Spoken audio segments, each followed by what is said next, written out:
The list of known Prothean planets is vast, but likely represents only a small percentage of the total number of worlds that comprised the Empire.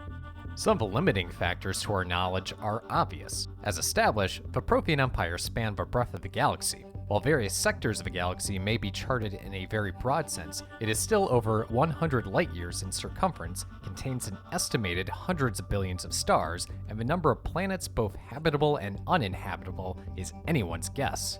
It may be possible to narrow down the inhabited planets and systems of the Empire through the presence of mass relays, but many of these relays are dormant or missing, and Council law strictly regulates opening new ones. Javik provides hints of the Empire's true reach, estimating its population in the trillions. This may sound like a throwaway line, but he does use the figure more than once. While a population in the trillions may sound staggering, it is not unthinkable. In 2183, Earth has over 10 billion inhabitants, so 100 Earth-like planets would represent a total population in the trillions. Additionally, while these trillions may have been citizens and subjects of the Prothean Empire, they would not all have been members of the Prothean species. As we know, the Protheans conquered and absorbed many different peoples who in turn came to regard themselves as Prothean. Some of these species may also have been more numerous, but physically smaller than others. For example, ants, despite being unnoticeable to us much of the time due to their size, are absolutely everywhere and have an estimated Earth population in the quadrillions. On the other hand, this estimation does not necessarily mean that trillions were alive at the same time. A common thought exercise is that despite humanity's exponential rate of growth, that most people ever alive on Earth are now dead. All of these factors and more demonstrate that despite all we do learn about the breadth of the Prothean Empire, that we can only scratch the surface of its true scope.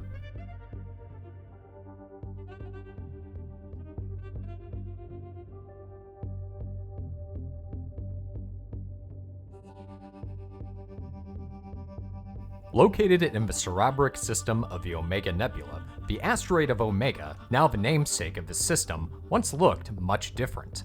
In the Prothean Cycle, the asteroid was fully intact, and its near impenetrable crust would stymie Prothean attempts to mine the planetoid for its rich deposits of element zero. Sometime after the Prothean extinction, another asteroid is believed to have collided with it, breaking it open for the modern cycle to exploit. It is unconfirmed if the local Omega-4 relay existed, or at least was active, during the Prothean Cycle. This mysterious construct would eventually become a tool of a Reaper's servants in the modern cycle, a fact which only raises further questions as to its origins.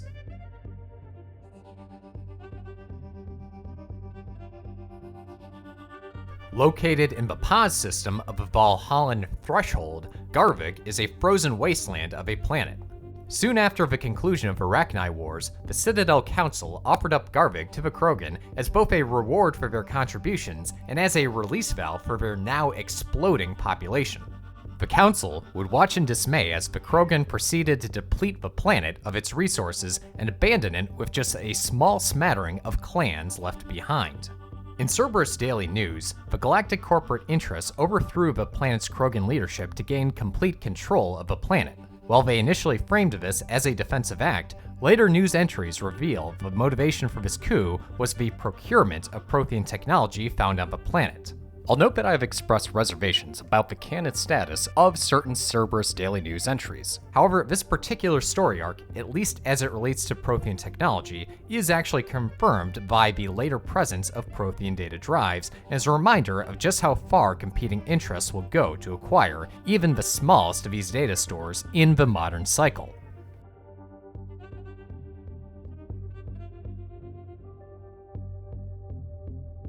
Located in the Urla Ras system of the Shrike Abyssal, Talos Phia was discovered in the modern cycle by the Asari, and the planet is covered in ammonia gas and thus uninhabitable by humans. It is, however, perfectly suited to the Volus, who eagerly accepted the planet after the Asari discovered it. Interestingly, a Prothean obelisk resides on this planet. But Protheans do not appear to breathe ammonia, and there is no indication that the atmosphere had changed since the Prothean cycle, so it is curious why the obelisk is there. The least interesting possibility is that either the Asari or the Volus took the artifact with them to the planet during colonization efforts. A more interesting possibility is that Protheans adapted to these types of environments, or that they inhabited the planet in protective suits and/or specialized facilities. Perhaps the most intriguing possibility is that the obelisk simply belonged to another species. Remember that the Prothean Empire was formed from many different civilizations and species who were absorbed into the fold. In an empire as vast as that of the Protheans, it only makes sense that some of these species would come from worlds that not even the Protheans could inhabit, and that they managed the planet on behalf of their galactic overlords.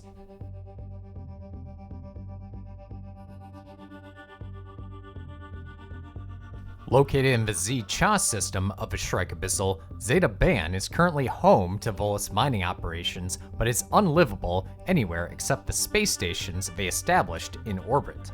The surface is simultaneously whipped by radioactive dust storms, lacks nearly any atmospheric pressure, and clocks in at a near boiling 94 degrees Celsius. Unsurprisingly, the Volus named it after their god of punishment. What puzzles modern researchers is that the Protheans likewise established mining operations on this planet. However, rather than extract all the resources available, they instead abandoned the planet at the peak of its operation.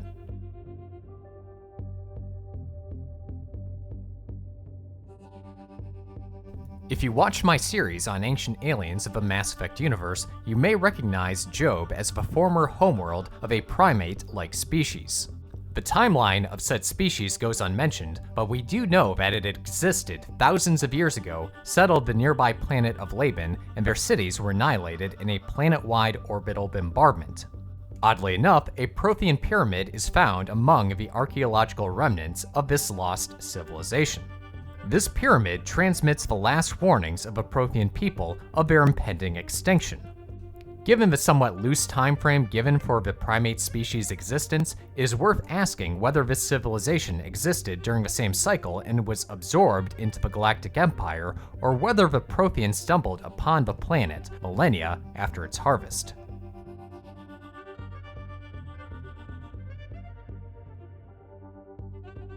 Located in the refuge system of the Pangea Expanse, Zaif is a small gas giant and apparent site of former helium-3 mining facilities. Given that we know the Unusanan also inhabited the refuge system, it is possible that the stations belonged to them as well. Whatever their origin, these spacecraft now litter the planet around its equator, either shot down during a war or crashed over the millennia that followed. Unlivable by any stretch of the imagination, Agitoten also resides in the refuge system, has a surface temperature of 510 Celsius, with a thick atmosphere composed of CO2 and ethane, whose pressure clocks in at over 84 atmospheres. Amidst these extreme conditions, it is believed that the Protheans managed to construct settlements referred to as aerostat colonies. For those unfamiliar with the term, aerostat refers to lighter-than-air aircraft that use gases lighter than the air around it to lift the ship. On Earth, these can include such vessels such as hot air balloons or blimps. In this case, the Protheans could likely count on the thick atmosphere to keep these ships afloat. Despite the ingenuity on display, the planet would eventually become the grave of the 100,000 or more likely Protheans who lived on the floating settlements, as their ruins would be found in the modern cycle. Finally, located in the refuge system, Ilos was a prominent Unusanan world discovered by the Protheans. At one time, the planet was a lush garden world dotted with magnificent art and architecture. In the modern cycle, it is a high-pressured, rust-colored, overly oxidized cauldron subject to migrating storms and frequent wildfires that leave the planet dangerous for regular habitation. We'll actually discuss its role in the Prothean Empire later, but this mysterious planet paradoxically proved both a largely neglected ruin and the key to the Prothean legacy.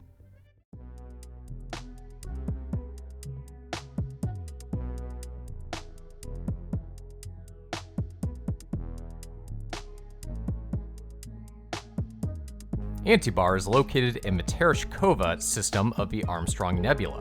While Antibar is generally inhospitable with a surface temperature of -34°C, an unbreathable atmosphere of methane and argon, high winds, and low visibility, Antibar nonetheless has a similar mass, gravity, and atmospheric pressure to Earth, and some scientists view it as a possible candidate for terraforming. It appears the Protheans may have agreed, as their ruins and data disks can be found on this frozen world. In the modern cycle, these ruins serve as a convenient ambush point for thresher maws who prey on any intrepid explorers hoping to salvage this ancient loot.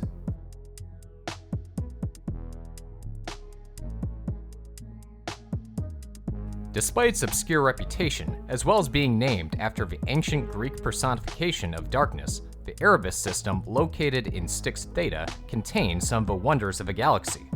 This includes the planet Chofin, a hydrogen-helium gas giant whose intense atmosphere liquefies the gas at its core and whose surface is believed to contain hydrocarbon life. Nepmos, an acidic world racked by earthquakes and magma flows, which only the most resilient life forms can inhabit, along with Quagi, a somewhat Earth-like planet and home to alleged geometric patterns amidst the northern hemisphere. In modern times, the system would be charted by the human ship, the Ibn Battuta, named after the famed Moroccan explorer.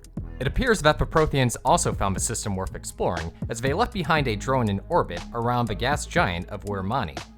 We do learn that genetic records of the Protheans were recovered from the Styx Theta cluster, and that the Protheans colonized this corner of the galaxy. It is possible that the nearby system of Acheron or another unnamed system in the cluster may have also been home to Prothean colonization efforts. Still, Erebus is the only system with a confirmed Prothean relic, and the habitable planet of Quagi represents an obvious candidate for one such Prothean homeworld.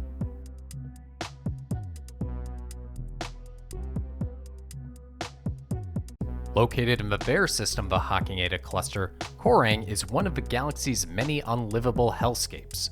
The surface is an unbearable 58°C, is dotted with volcanoes rocked by frequent tectonic activity, littered with radioactive elements, and choked under an atmosphere of methane, ammonia, and water vapor. Unsurprisingly, no signs of life exist on this planet. However, dextroamino acids, largely considered the basic building blocks of life, have been found, suggesting that under the right conditions, the planet could naturally support organic life. The Protheans, for their part, were likely less interested in the primordial curiosities and more interested in the planet's reserves of heavy metals, as some minor artifacts are found planetside.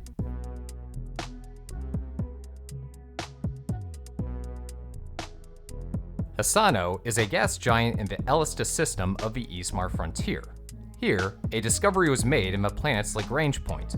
In layman's term, a Lagrange point is a point in space in which the gravitational force of two large celestial bodies, such as a star and a planet, complement each other in such a way that objects in orbit will tend to maintain the same relative position.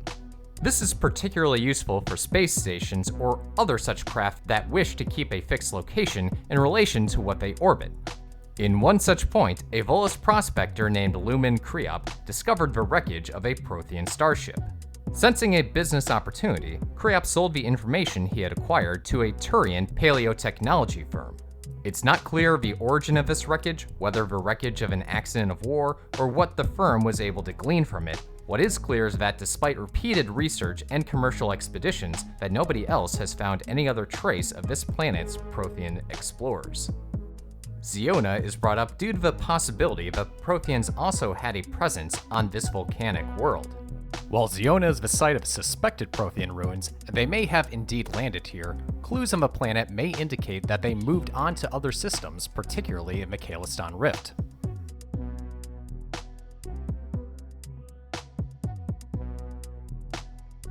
Located in the Yakoa system of the Kalistan Rift, Tarum-2 is a brutally hot planet surrounded by its own ashen carbonous greenhouse and has little to recommend it. Given the Reaper tendency to bombard planets when they finish harvesting them, it is worth asking if the suffocating atmosphere is the result of one such bombardment, but there is little to base that on besides speculation. What we do know is that the Protheans maintain facilities beneath the volcanic surface. These facilities contain a star map pointing to a more significant location on Copus.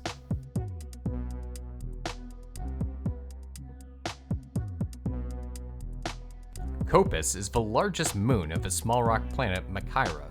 Both the planet and its moon are unbearably hot due to their proximity to the local star. Though the heat is somewhat mitigated by both their thin atmosphere and their albedo, or the amount of sunlight that the surface reflects, the volcanoes dotting the surface keep the planet completely unsuitable for unprotected exploration. The Protheans maintained a presence on this planet, evidenced by a mysterious sphere which functioned as a data store, as well as the obelisk of Karza, which contained technical terms and measurements, an indication of the planet's potential role as a research hub, and another reminder of the advanced state of the Empire at its peak.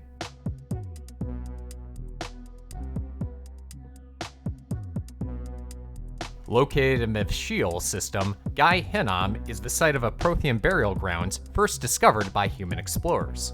Following this discovery, a bidding war to study the planet ensued, and the human mining company Eldfell Ashland Energy won the bidding to scout for Element Zero. The mining teams did more than conduct geologic surveys, but also looted Prothean graves for items that they could resell, presumably on the black market, likely spoiling many sites for archaeological research. One item they did not manage to pawn off was yet another Prothean sphere containing a treasure trove of engineering data.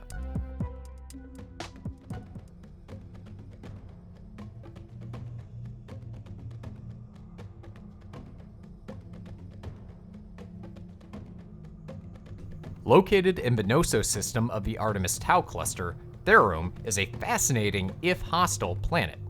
Volcanic activity dots the surface, which simmers at 59 degrees Celsius, surpassing the hottest temperatures ever recorded on Earth. Researchers believe that the planet used to be more bearable due to the prevalence of Prothean ruins. However, answers are few to be found, as these ruins have been stripped bare, first by the Prothean extinction event, then more recently by scavengers and mining operations. Nonetheless, some silicon-based life forms still survive on the planet, and some Prothean devices even remain operational on this now barren world, perhaps a testament to life's resilience.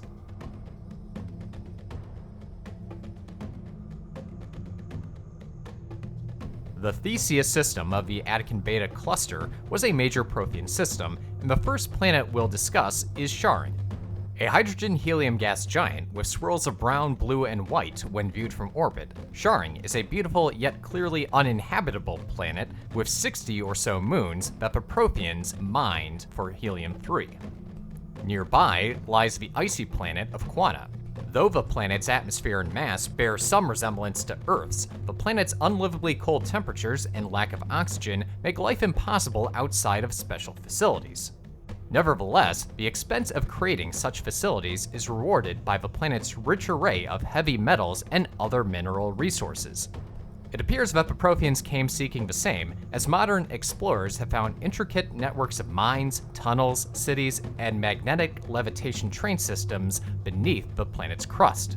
These systems are surprisingly intact, indicating that either the planet was abandoned before the Prothean extinction, or that the infrastructure simply was not a priority for destruction. The phrase that best describes Pharos is harsh, but livable. Pharos has a relatively high atmospheric pressure, a relatively cold surface, a somewhat high gravity, and a rather ashen atmosphere. There is little in the way of water resources either, as the poles provide the only significant sources of fresh water on the planet. Nonetheless, the Protheans managed to turn this into a thriving urban world. Their cities covered 2/3 of the surface. The skyscrapers reached above the clouds, escaping the high barometric pressure of the surface level. Aqueducts ran from the poles to their sprawling megatropoli, and skyways connected their literal cloud cities. Despite all this, the Protheans were still not the true masters of a planet, as another ancient life form exerted its own influence from the depths. This organism, known as the Thorian, was a fungus-like creature whose lifespan researchers can only guess. The Thorian's total size is unknown, but its tendrils reach throughout the planet's subsurface. Much like the Pando in the American state of Utah, acts as both a forest full of trees above ground and a single weaving interconnected organism below. This old growth could enthrall the citizens above with its microscopic spores, which served as a potent, if rather brute force, example of mind control in the Mass Effect universe. These spores could work their way into the target's various systems and exert the Thorian's will by inflicting intense headaches whenever the victim thought or acted against the Thorian's interests. When its thralls passed, the Thorian would absorb their remains. This provided more than just a form of sustenance, but also fed the Thorian's ever-expanding consciousness, as it could absorb not just the thralls' nutrients, but their knowledge as well. In this way, the Thorian enlisted a source of labor, food, and evolution from the denizens above without their opposition or even knowledge.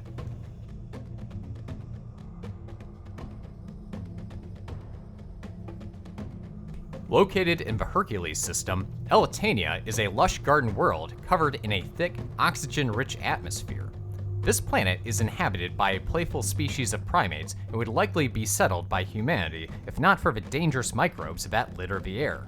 These microorganisms have thus far proven simultaneously impossible to filter and necessary for the rest of the ecosystem. Whether these microorganisms are a recent phenomenon or the Protheans could simply live with them, it is clear that the Protheans nonetheless inhabited this planet. Amidst the ruins of the ancient settlements lies a sphere containing records on their observation of humanity.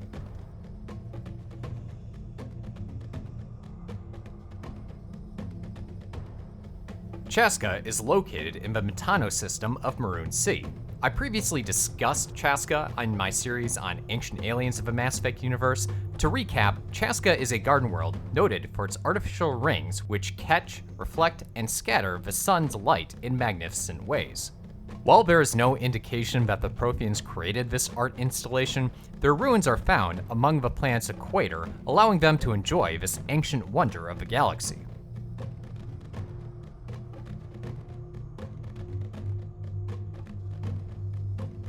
Located in the Columbia system of the Voyager cluster, Attican is an icy planet with a thin atmosphere and a surface temperature of -124 Celsius.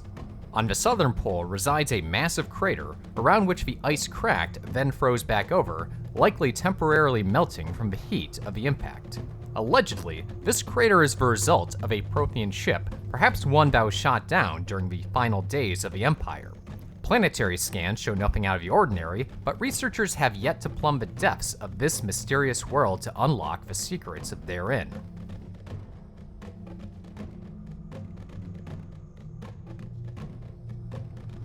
Located in the Yangtze system resides the planet Abinthu.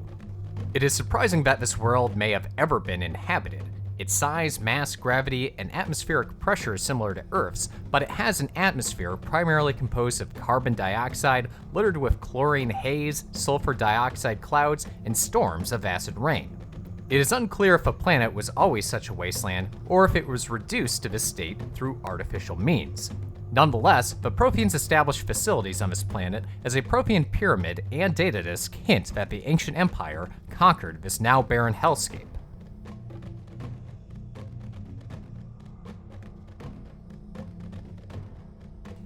The Utopia system of the Exodus cluster was another Prothean stronghold. Zion was a hydrogen-helium gas giant located in the Utopia system and the site of helium-3 mining in the modern cycle that supports settlements on Eden Prime. Given the Prothean presence on Eden Prime, it is no surprise that Prothean data files are found here as well, indicating that they mined the planet's resources for the same purpose. The jewel of the Utopia system, Eden Prime, is named for the biblical garden of humanity's birth. In the modern cycle, humanity established a farm world on this planet, and the beautiful conditions on this apparent paradise drew millions of colonists. Unbeknownst to humanity at the time, Eden Prime was once a major Prothean military outpost with elaborate fortified bunkers, along with sophisticated VIs and communication systems. The purpose behind this Doom outpost was to carry Prothean influence into the future, a goal arguably met, if not in the manner intended. I hope you enjoyed part 2 of my series on the Prothean Cycle. Part 3 will dive into the Prothean uplift of modern civilizations. As always, be sure to like and subscribe if you enjoy these videos. Also feel free to like and subscribe if you don't. Thanks for watching.